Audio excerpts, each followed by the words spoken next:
What's up, guys? William here, BeyondGymWalls.com.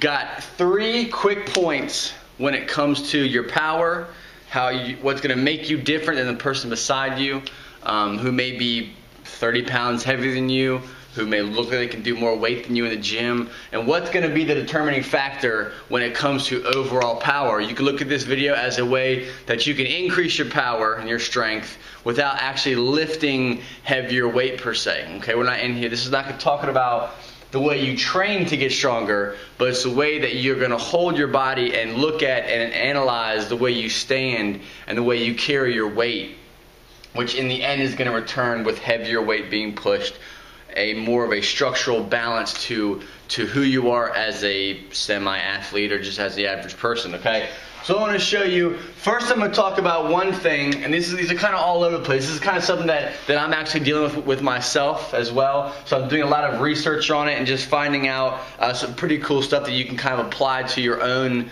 life that's going to allow you to be better and more sound, I guess you could say, as a whole. Okay, one thing are your feet. Okay, I'm extremely flat-footed. Okay, so most of the time I'm gonna try to do this without blurring anything out. If my toes are here, my heels are here, oftentimes I have a habit of standing like this. Okay, where most people and how you should stand is more like this. Yes, anatomically we're supposed to have a small external rotation, but it's not extreme. Okay, this is extreme. This semi-straight, pretty much straight. That aligns everything in your legs and allows you to evenly distribute your weight over your arches, okay?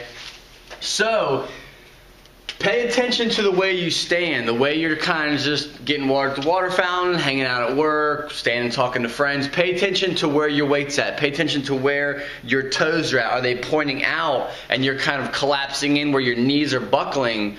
Or are you standing straight, your knees are tracking over your toes? So if you were to just drop and squat, your knees would go right over your toes? Or are your feet tilted out to where if you were to squat, your knees would kind of buckle in? This is kind of things, and these habits can be created over years and years and years of just being you, okay? You have people who are very awkwardly when it comes to their walking and their running and their standing. They tend to be a little bit more awkward, where they didn't have that discipline growing up to keep their feet straight and to not let their knees buckle when they go into a squat or when they run. So now when they're 25 to 40, 50 years old and they're still kind of awkward, they're trying to fight these issues, okay? And again, this is right here is what you don't want to do. You don't want to have your feet, yes, where I come from, people have 3 toes, okay? I'm just kidding.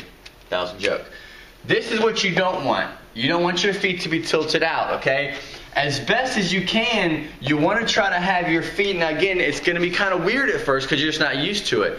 So try to get your feet and stand in a way where your toes are basically pointing straight out in front of you, okay? So your weight's evenly distributed as best you can and not, again, chasing out to the right and left, because that puts a lot of strain on your knees. It tends to have you buckle in again and end up actually collapsing your arch, which is years and years later, but you could actually potentially do that.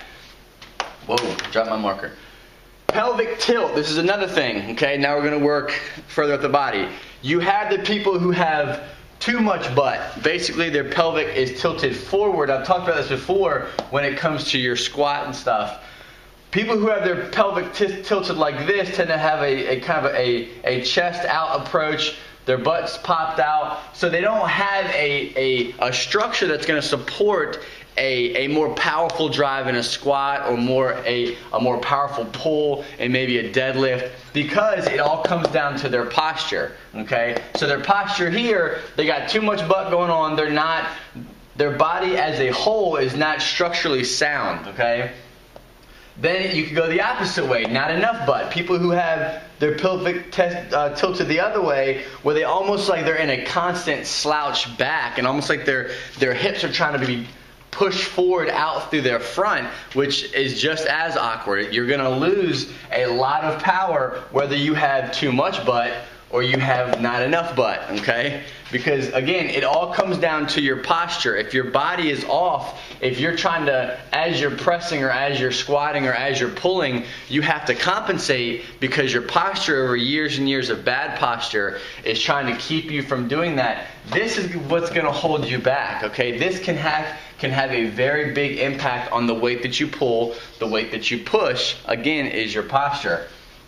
The other thing are your shoulders. This is a very common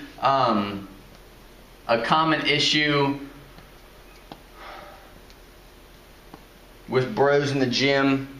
Most people, too much chest, okay? Again, I've talked about this before. Guys who walk around the gym like this, their backs are huge, okay? It looks like their backs are huge, but they do so much of this, and then they go to their job and they do this, and they come back to the gym and they do this, and they go back and they're here. What happens is the back gets overstretched, pulling everything around, and your chest becomes overdeveloped, which pulls you in front this way, okay? So if I'm trying to shoulder press or to push press, this is awkward. Me pushing like this is awkward. So what these people have to do, they have to compensate, bring their shoulders back, try to align their back in a way where they're pushing the weight as efficiently as possible. And that's kind of, if you wrapped all this up, poor posture is inefficient when it comes to pushing weight.